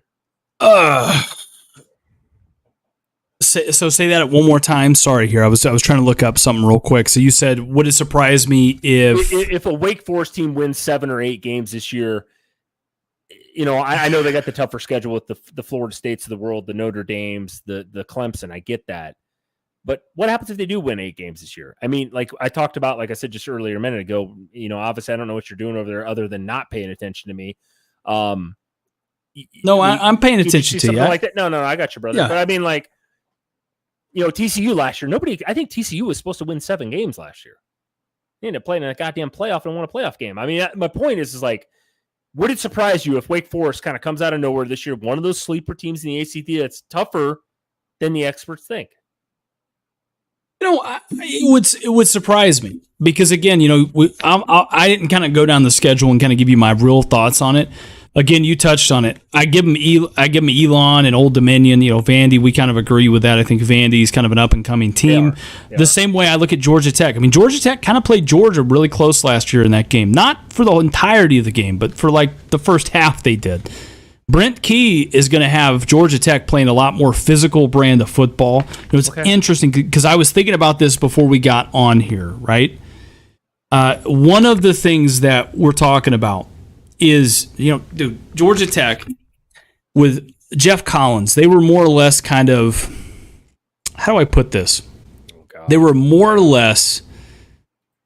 worried about all the other bullshit instead of winning games. They were worried about the social media. They were worried about putting their Twitter handles up, on the scoreboard when they got a turnover. They were worried about the rap music because they're located in downtown Atlanta. And I'm not saying that as a bad thing. They were just worried about all the other bullshit other than being a physical team that was Georgia Tech's identity under Paul Johnson. Some of these other teams in the 90s and the 80s that you come to be accustomed to as a Georgia Tech fan. Brent Key is going to get him back to playing that. He's an alumnus there. He's going to go in there, and he's going to get them to play a completely different brand of football. I think even as the coach at Georgia Tech last year, he pulled off a couple of wins he wasn't supposed to, if I'm not mistaken. Now, I wasn't looking up them. Clemson, no way. Virginia Tech, again, I haven't done enough research, but I'll give them Virginia Tech. Pitt, we broke Pitt down. I think they'll absolutely beat them. Florida State, come on now. Duke, a lot of people say Duke's not going to beat them. Look, dude, Duke went 9-4 last year. They returned their best. They returned their quarterback. They returned the quarterback, running back, and wide receiver from last year. Yeah. No. So go ahead. And you're looking at a team that defensively was not that great.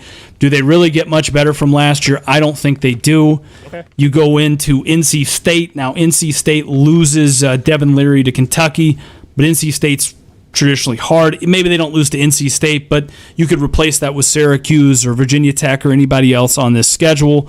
So that kind of washes itself out. And then lastly, Notre Dame, Sam Hartman comes back and absolutely torches them. No, I'm not disagreeing with your take. I mean, they're a very interesting, kind of weird team to predict. So I'll leave it at that, guys. Let's kick it over, Christian. What do we got next here? What are we doing here? I'm kind of interested here because, like I said, Wake Forest obviously not the hottest team to ever talk about. I get that. Well, I will say this too before we kind of kick it over. I'm going to say one last thing here about Wake Forest, Chris, because I did actually write this down in my notes. I could also see Wake Forest having one or two really major upsets throughout this schedule. Okay. Which would be pretty damn awesome. Yeah. 100%. All right. Let's take a look here, Chris. The next up on our list, a little Hunt's hot seat. West Virginia coach Neil Brown. Chris, this is a guy at West Virginia. I don't think anybody coming into this year has a hotter seat than this guy. No, 22 and 25 in his lifetime at West Virginia. This guy came from Troy. He took Troy and made them predominantly, I want to say, about a 10-win team at the entire 4 years, except for this first year. The last 3 years there, I think he went like 10-3. I think he went I think it was 11-2 one of those years, and then 10-3 again. This guy won a bunch of games. Now, is that just an anomaly? It just happened to be Troy and they don't play anybody? Maybe. But goes to a West Virginia team that has not been relevant since the days of Paul White and Pat McAfee and all those guys back in the day. Pac-Man Jones. It's been a while since West Virginia's been on the national landscape. I know they've moved over to the Big 12. I know it's a little bit tougher. You used to play back in the old days, Christian, if you remember the Big East. You remember those days, Christian? I know that's way before your baby time. I remember that. Yeah. Over there, all those good days. Yeah. I just don't know. I don't know what has happened to West Virginia. They're kind of an interesting team to talk about as far as like the last 20 years of West Virginia. It's kind of just like this kind of forgotten team. They don't seem to generate a ton of like talent over there anymore. They don't surprise anybody. They've brought in some kids. They get a lot of transfers in and out, but they don't seem to ever produce, man. They're a very interesting team.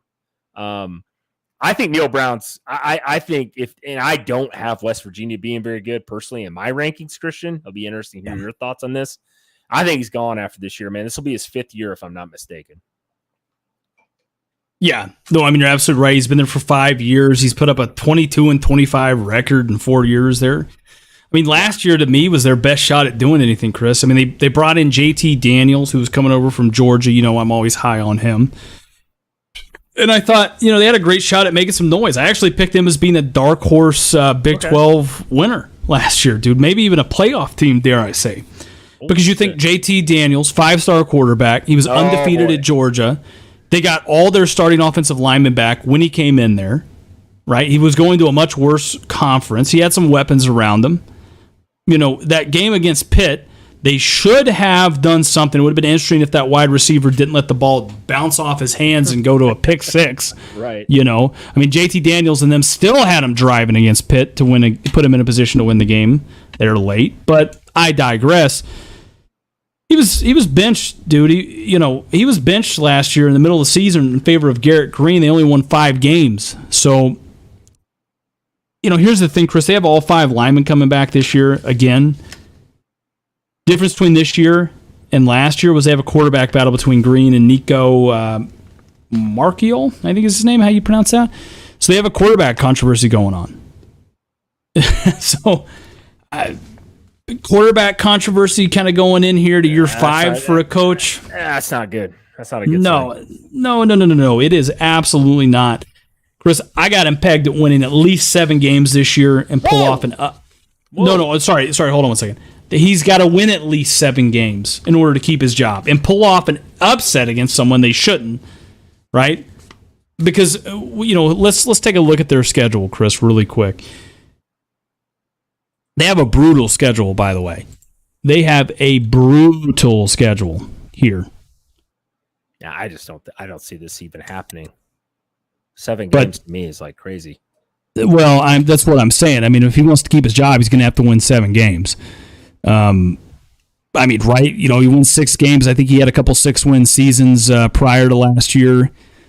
And, you're regressing. So it's kind of like that whole thing with Scott Frost last year with Nebraska. I mean, you want to see, can you get better this year or not? I mean, basically, didn't they set that there was sort of an unspoken thing where they said, hey, you got to win at least 7 games. And that's kind of what I pegged it at with Frost last year. I think the same thing here. You got to win at least 7 games, go to a bowl game, do something this year and show us that you can do better. But, yeah, let's take a look here. So the first game of the year, they're playing Penn State. That's a good draw. That's listen, I like West Virginia. If they can upset Penn State, give the man the job. I don't give a shit if they go 0-11 the rest of the way through. Yeah, they're not winning. This is why I have West Virginia literally pegged at 4 or 5 wins this year. I just don't see it. They get that early one in week 2, but then Pitt, Texas Tech, TCU, maybe Houston, maybe. That's at Houston, though. That's a tough one. Oklahoma State, I think, is actually going to be relatively decent. Central Florida, maybe. Central Florida's a weird team, too. But then BYU, they're not complete trash. Oklahoma, Cincinnati, Baylor, man. I don't know where you're coming up. I guess you didn't say that, but I don't see them winning maybe 3 games this year, 4 games tops. I just don't. West Virginia's just become irrelevant. It sucks because I remember the glory days of West Virginia, man. I really do. And they were always kind of a powerhouse. Nebraska actually used to play them in their non-cons. And I'm not saying we didn't beat the shit out of them in the 90s, but they were a relevant team, though. They were ranked, it just sucks. West Virginia is kind of a weird deal. Yeah, a lot of problems on the basketball side of things, too, with Bob Huggins getting out of there, too. So, at school, man, they're in a tough spot. Super tough spot, Christian. Yeah, man. You touched on it. Pitt, I look at this schedule and, it gets a little easier, technically speaking, after Pittsburgh, right? Or actually, sorry, after TCU, but not much. Yeah. That's brutal, man. That's brutal for a West Virginia team. Hey, yeah, he's going to, like I said, I'd be surprised if he makes it halfway through the season this year, dude. I don't see it happen. I think West Virginia fans, I don't have anybody I know over there, but I think they got to be at one of these points where it's hey, something's got to change. I've been there as a Nebraska fan, right? We've done that a couple times over here too, where it's just it's time to kick the bucket and move on. And I don't want to use the word rebuild, but we need a different face in there. You know what I mean? Absolutely, man. I give him a solid 9 out of 10 on the hot seat this year, Chris. I never do that. I think I even gave Jimbo a 7. What about I can't think of his name off the top of my head right now. The guy from Missouri. He's got Drinkowitz, Eli Drinkowitz. Yeah. He's got to be way up there too, though, don't he? Well, I know a lot of Mizzou fans were pissed at him, right? Because he's got a lot of heat because of the quarterback.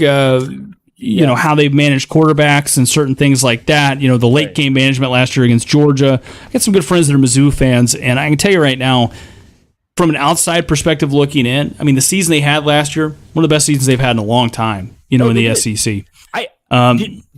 Not to interrupt you, did you see a couple of the chat posts or YouTube comments? I mean, I don't post ever on YouTube, but like, yeah. A couple of people had him pegged at Missouri this year, 8-9 wins, like super sleeper team. That's interesting, man. I want to hear your thoughts. You're an SEC guy.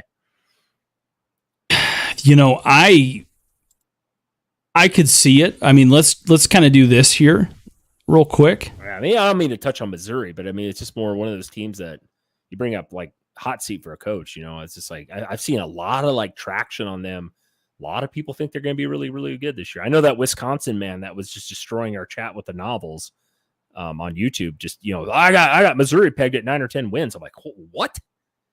Now, I mean, are you relevant, dude? Like, you watch college football? You know, it's funny that you say that, Chris, because, you know, Wisconsin fans, I love them to death. They, you know, what's the best part about Wisconsin? I mean, really, what's the best part about their team? About their team? They run the fuck out of football. Yeah, they do. You know how many rushing yards they had against Illinois last year? I do not off the top of my head, no. 2. They had 2 rushing yards. Yeah. Well, that I know you don't want to hear about their defense being number 1 ranked in the country, but you know what?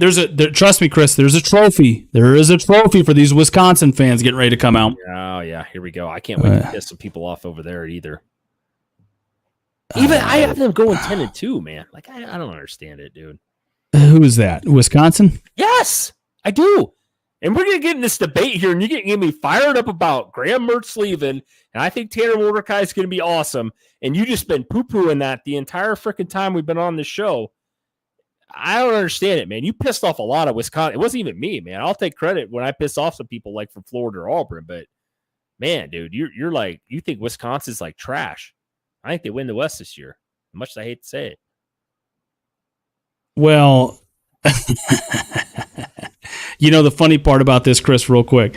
Yeah, I pissed Wisconsin fans off, but I'll continue to say, what elite quarterback, what quarterback for Nebraska do you know that's ever thrown 4 interceptions, even when you guys had an elite defense in the spring game, or fumbled the ball 4 times, huh? Tell me one. It's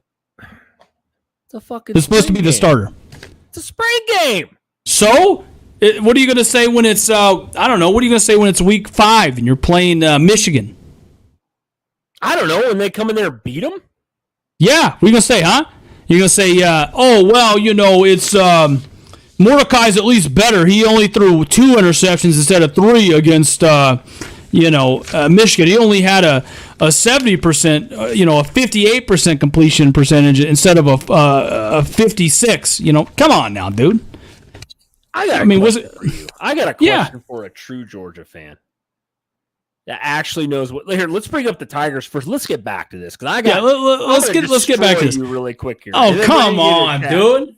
Come on, dude. Out of here, man. Now you're getting me hyped up. I'm going to channel some real deep Chris Baca here. Let's get into Missouri real quick, and then we're going to get into this conversation I want to have, and then we're going to deep dive into this chat because I'm going to go off on you here real shortly. Well, I'm just saying it's interesting. You know, I pull up Missouri on ESPN. What's the first thing they're tagged in? Oh God, here we go. Deep throat in Georgia. God damn, dude, you got another beer, drink one. Like this is getting more interesting as the night goes, bro. Oh, I got a couple. By God, we're gonna throw it back a little bit to 2019 now. Here we got a little Corona. Chris, why don't you try this in a major mid-major city here? Yeah. All right, you break it down with your freaking Missouri take. Let's go. I mean, all right, let's take a look at it here. South Dakota, I give Mizzou the win there. Middle Tennessee, I give them the win. Yeah, so that's 2-0 already. Man, geez, dude. They talk about Georgia's schedule being soft. Let's take a look here. Yeah. I mean, Mizzou, if they do what they're supposed to do, they can start the season off 1, 2, 3, 4, 5-0. Then you go play LSU. That's not going to be easy. You got Kentucky. You got Kentucky there, right? I think Kentucky's going to be tough, man. That's a tough Stoops team, bro. They're going to be a tough team, right? They got Devin Leary. Fucking thing. Well, hold on one second. Give me the goddamn mic. You've got a mic over there, you son of a bitch. Listen, it's Kentucky. All right, call that a questionable game. South Carolina, I think South Carolina will beat them. Georgia, I think Georgia will beat them. Tennessee, no. They got a good shot at Florida and Arkansas. That's kind of a toss-up there. Dude, I mean, yeah, maybe 6-7 wins this year. That's kind of where I'd peg them at. I don't know if I would go 8 or 9. That's kind of tough to me. Here, let me play devil's advocate here for Missouri because I can see this outcome where, like, let's say they beat obviously South Dakota, Middle Tennessee. K-State, I think, actually is going to be a tougher game just because it's they used to be, Big 12 rivals or whatever. That's a big thing between Missouri and Kansas. But Memphis, okay, let's say they start out 4-0. Let's say they get to 5-0 and beat Vandy, right? At Vandy. LSU is a loss. Kentucky, I actually have Kentucky winning this game. I actually think Kentucky's tough. I'm a lot higher in there. They're one of those sleeper teams for me this year. I didn't bring them up earlier.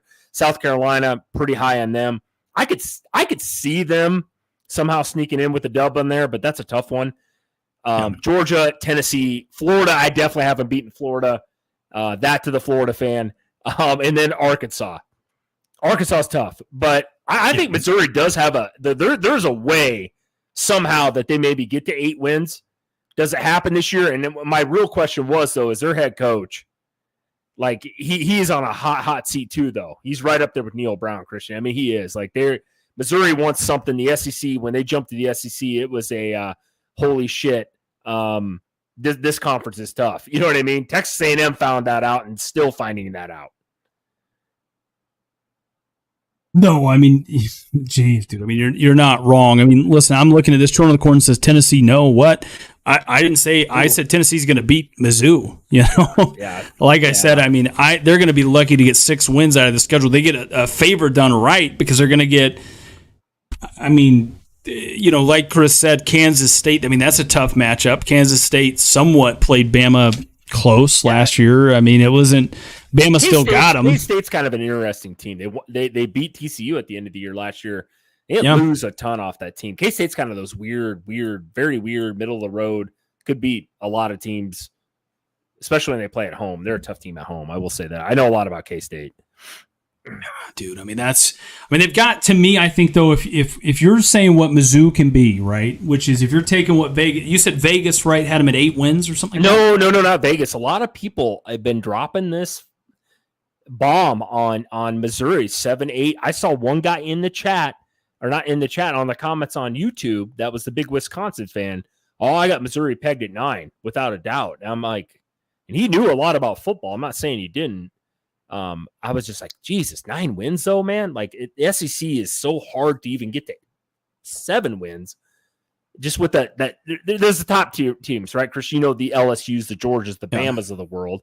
But then really, who is it then? There's a clusterfuck of teams that's like the Kentucky. I like Kentucky. You guys all laugh when I say that. But Kentucky, I'm not even bringing up Florida because they're irrelevant. But I'm bringing up, the Ole Misses, the A&Ms, those type of teams. There's like this huge slew of teams in there that somebody's going to come out on top out of that deal. Somebody is going to go 8-4. Is it South Carolina, Christian? Is it Ole Miss? Is it Mizzou? Is it A&M finally under Jimbo Fisher get something freaking done over there? Like, is it one of those teams? Somebody's going to, though, this year. It's going to happen. And that's where I'm like, man, I mean, could it be Missouri? And that's why I posed this question to you earlier. By the way, I forgot about Tennessee. There's another freaking team, by the way, that's should be really good this year. I'm not hating it. Listen, this Luther Burden guy, the third, Georgia recruited him very heavily. He was one of the best wide receivers out of that class. He was a 5-star. I remember this kid, very talented. He picked Mizzou, and everybody was like, what the hell is he doing? Right? Well, I mean, you got Brady Cook, who we saw last year. He can cook. You've got this guy who's very talented, and Burden the third. Theo Weiss, I just kind of had to look at his background there. He played at Oklahoma. I mean, he actually tied, he's a talented kid. I mean, he can put up some numbers, there. Man, I don't know, man. They to me, I think if they do what they need to do, they clean some stuff up, which I think last year they weren't terrible on defense. So I like them, man. I like them in most of the games they're going to play this year. To start the season off when they get into SEC play, if they can go 500, that'll be even better. No, not disagreeing with you here. And like I said, we'll wrap up this Missouri segment here real quickly. I didn't mean to get on a tangent here, but I just kind of think it's interesting for the SEC this year, guys. that they're one of those teams that is kind of lurking around. They're one of those kind of unheard teams. And I'm going off of what I hear in YouTube comments. I watch a shit ton of football podcasts. I listen to a lot of people talk, Christian. I think you would agree that Missouri's kind of one of those teams that kind of, it happens every year. Like I said, guys, you guys think that everybody kind of, it's funny about the general audience of college football. Everybody thinks their team's going to be great every year. I could say this about Nebraska fans, me included.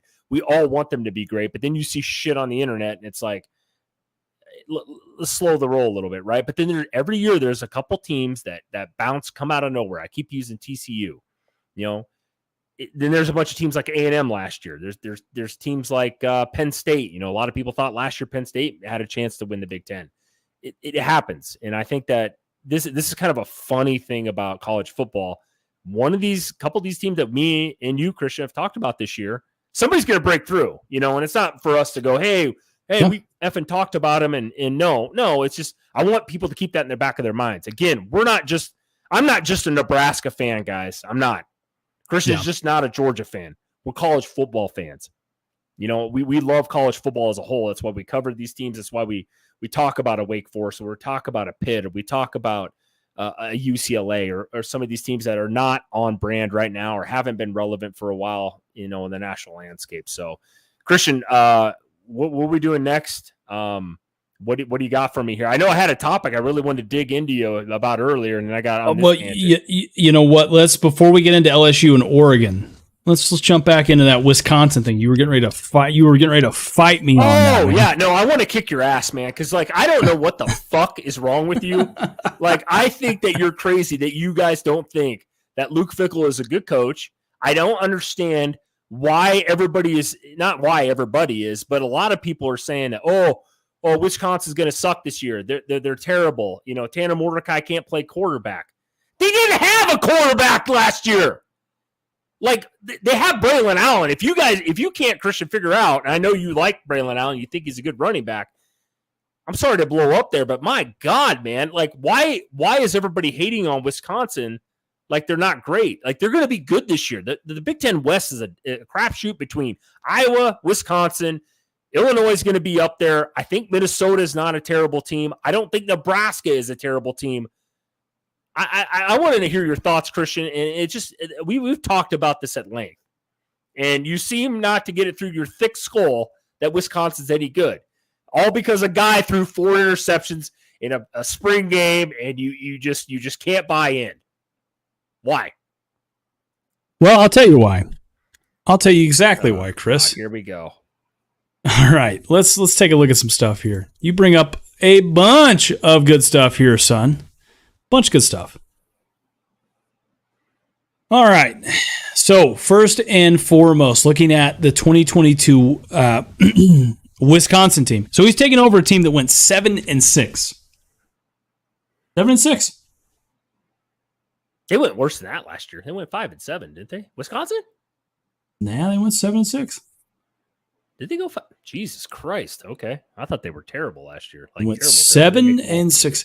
Yeah, they weren't terrible. The reason why I'm looking at this, Chris, is I'm looking at Luke Fickell, and you go and you look at Luke Fickell and what he does, right? He took over at Ohio State back in 2011, right? Went 6-7. Okay. His first year at Cincinnati, he was 4-8, and that was in 2017. By the way, Chris, the team he inherited, right, the year prior, they went 12-1. Yeah, I know that. So go from 12-1 with Fickell, because I think that was the whole Jim Tressel scandal there with the tattoos and everything like that. Yeah. And that's why he had to step in sort of last minute. They said, hey, let's go. It was kind of like the Northwestern thing, just boom, boom, let's do it.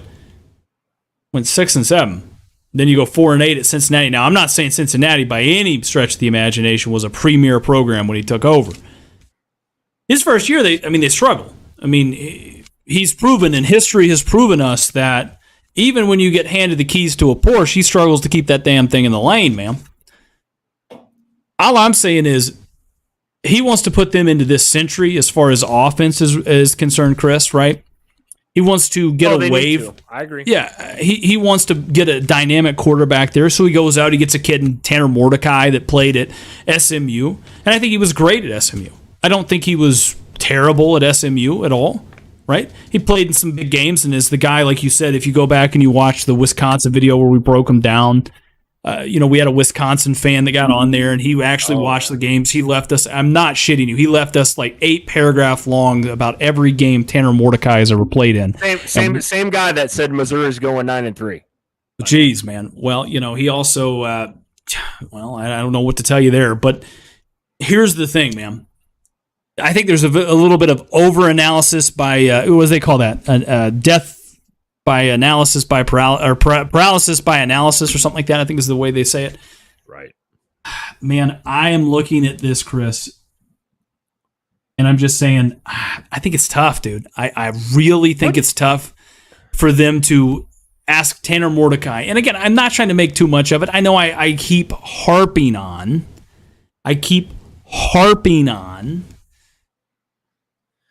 Yeah, you can't get away from it. The 4 interceptions he threw in the spring game. Just because my God! I struggle to find the quarterback at this level that's supposed to be your starter, year one, right? That does that. I know their defense is good. I'm not going to say, they're borderline a top 15 defense in the country every year. But come on, man. If you look at their schedule this year, and it's not a cakewalk either. They're going to play in the Big Ten. I just don't see them changing that much, right? Wow. Do you think, is it not impossible to say when they play Michigan or they play Illinois or they play Nebraska that they can't throw he can't throw 2 interceptions and he'll struggle to throw 1 or 2 touchdowns? I'm not saying that's not true. What I am saying is, though, you ever have a bad game playing quarterback when you played? Absolutely. Okay. So you had a bad spring game.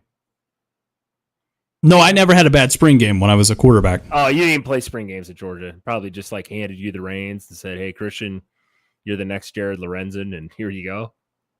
Pretty much, yeah. I was always put into positions to where I would succeed, but also I was always going against 1v1s, and I think the first spring game that I actually played in as a quarterback, I'm not shitting you, I threw 3 touchdown passes, Chris.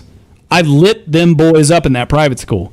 Now, I transferred to a much bigger high school in the state of Georgia and converted from a quarterback to a defensive end. Nose guard.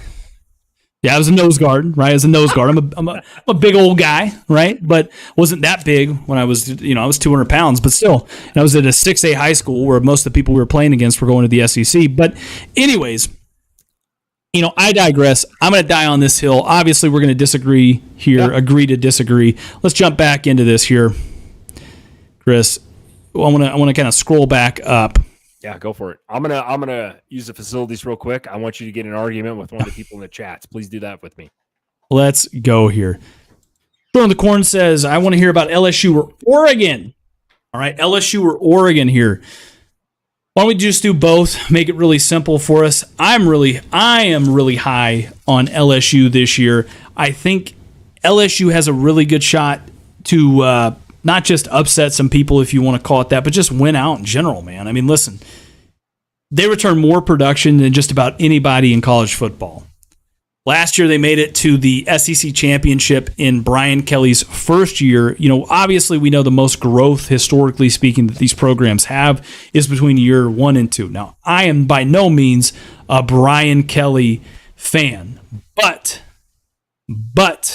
I do think they will be right this year. Let's pull up their schedule here. Florida State. Now, I've said this, and I know, I know that people are saying, hey, I'm crazy for my old Wisconsin take. I don't care, man. Let's be honest. Put your money where your mouth is. I put a lot of money in Wisconsin not doing so good, but I'll tell you about LSU this year.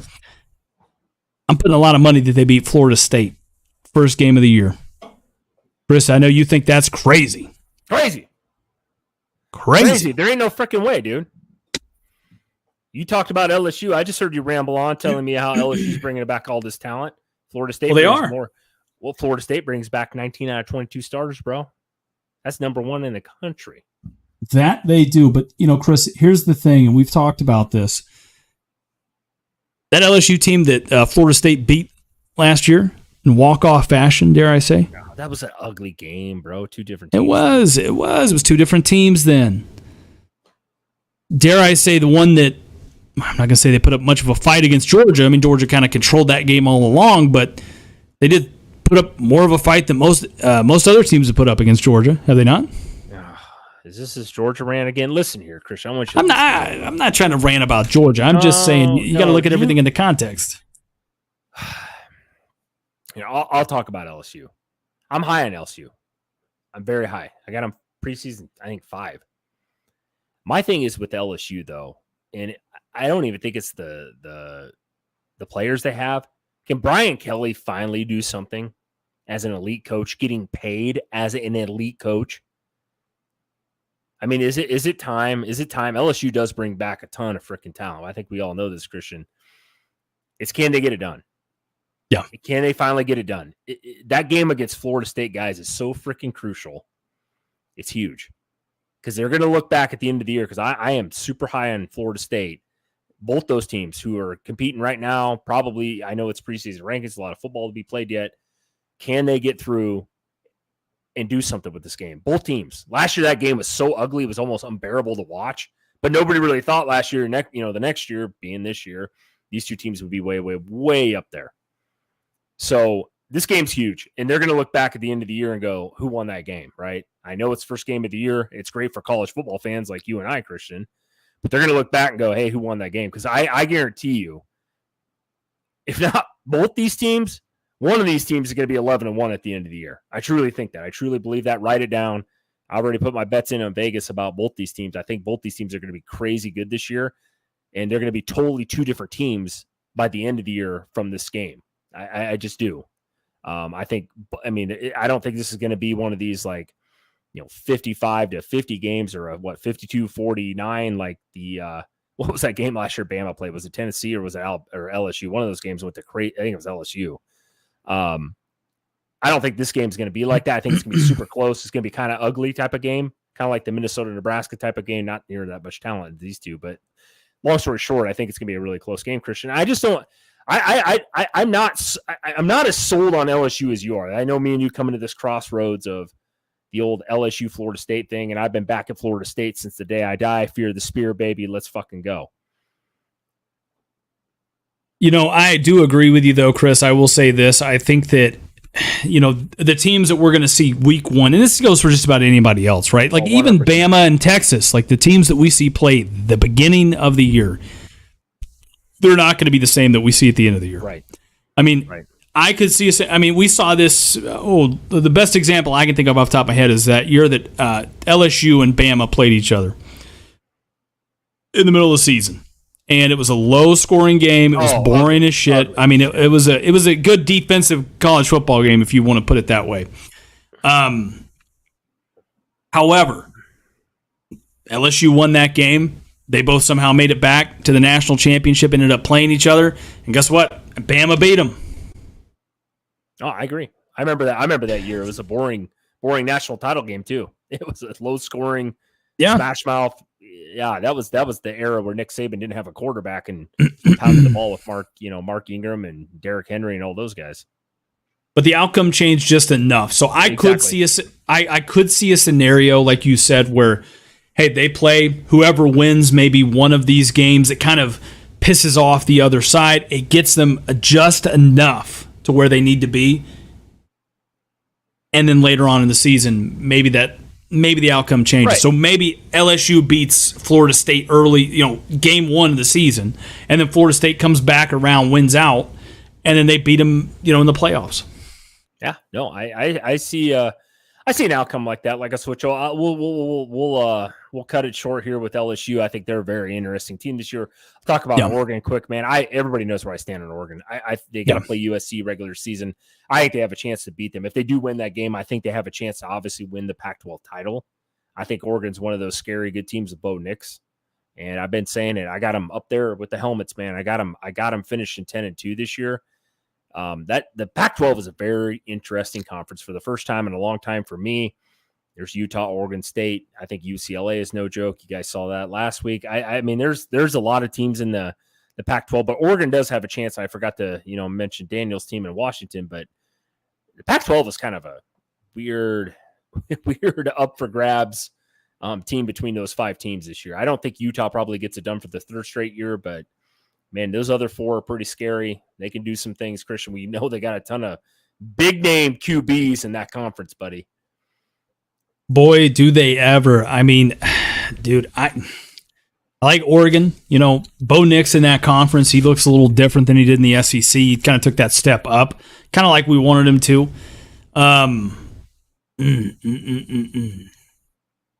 I think for me, kind of like you said, Bo Nix has a chance this year, and we kind of touched on this.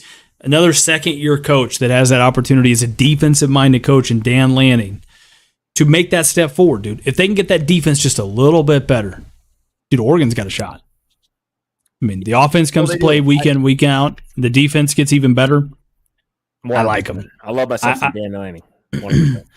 I like them. I mean, again, I think it's kind of like you said. I mean, the Pac-12 is kind of like what the Big 12 is right now, where it's you just don't know who's going to win, who's not going to win. I mean, they can kind of knock each other out week in, week out, and kind of kind of like a snake or like a reptilian. Dude, they can just eat each other, man.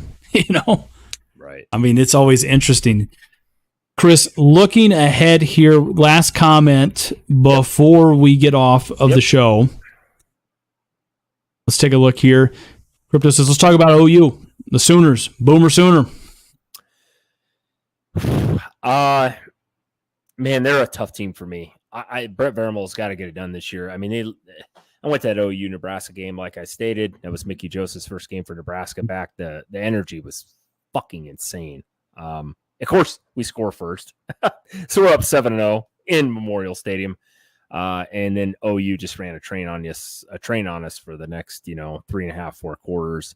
Wasn't a game. And then they didn't win a game for about 4 or 5 straight games. So their defense, though, it just got torched last year, which is weird, right, Christian? I mean, this guy's a defensive guru, right? We hear his name thrown around all the time in college football, even his days at Clemson. So, like, I think that OU is in a spot this year. They got Texas early. We all know how big that game is. They have a chance to do something. I actually have OU finishing in the top 20 this year. I think that they're going to be in that top, right around that 15 to 20 range. I think they go 9-3, Christian. That's how I'm going to leave it right that. And, Crypto's asking. I think they're right in that range this year. I think they almost have to be. If OU looks like shit again, a 6-6 season or something like that, Venables going to find himself in a hot seat. OU fans want to win, man. I was sitting around a ton of them during that game, and they love him. But OU is one of those schools, man. Guess where they're going next year, Christian? The SEC. Not going to get any easier going over there. Actually, to be honest with you, it's going to get fucking harder. No, I mean, you're absolutely right. I mean, this is a weird year, too, for them where, you've got Texas, you've got TCU coming off that strong year last year, you've got Kansas State, you've got Texas Tech. We're talking about all these other teams in the Big 12, but what about Oklahoma, dude? I mean, we don't really give them enough love. I feel as if they don't get enough love from the national media. I've touched on them. I'm really high about it. Dylan Gabriel put up a shit ton of yards and a bunch of plays while he was at UCF and kind of took over there for Mackenzie Milton. Yes. So I really like him. I think Dylan Gabriel, he gets Austin Stogner back. He was kind of a tight end for him there for a little bit, kind of transferred to South Carolina, came back after being at South Carolina for a year. The wide receiver position, man, they got to kind of get that figured out. Defensively, last year, I mean, they were suspect as shit in a lot of games. They gave up 49 points and didn't score a single point. Now, I know Gabriel was hurt last year, so they had to rely on General Booty and some different players in that game. Oh, yeah. Dude, I'm looking at this, and I think this is going to be a much better Oklahoma team. I could see a scenario where they finish 2 or 3, second or third in the Big 12 this year. Nice. I think for I'll put it this way. I think for Brent Venables' sake, they need to finish second or third this year. 100%. He's going to find himself on an incredible hot seat next year if he doesn't. I mean, and unfortunately, like I said, they're going over the SEC, Christian. That's going to be tough. It's going to be tough from the get-go with their schedule next year, everything. They've already released all that shit. So, yeah, no, I mean, Oklahoma's in a spot now where they got to get it going. I mean, we most of us old school fans remember Oklahoma, being dominant. They're always one of those top 10 teams year in, year out. Last year sucked. I think that they got to turn it around here. They're going to have to. OU is going to be interesting, dude. A very interesting team. I wish I had more of a definitive answer. I haven't finished at 9-3. If you guys want to know my record, that's what it is. I can feel free to comment and tell me how wrong I am, but I think they're going to be right in there. They can't be any worse than they were last year. OU is a weird team, and I watched them in person. They got a bunch of talent there. They never had a problem recruiting. It's more whether or not, Venables, is he just known as a Bo Pelini? Can you just coach defense? I mean, that's kind of, and God, his defense was terrible last year. So very interesting team though, Christian. It was good. Thank you, Crypto, for bringing them up though. It's a team we don't talk about near enough. No, Chris, you're absolutely right. Well, we're coming up on the 2-hour mark here, Yep. 1 hour, 51 minutes. I think this is a good enough stopping point for us, guys. Be sure to like, comment, and subscribe for more I-80 Boys, Chris. We're going to be back at it again next Wednesday at 8 p.m. Central Time. And, I can't wait to get back at it. Stay classy, Sandy.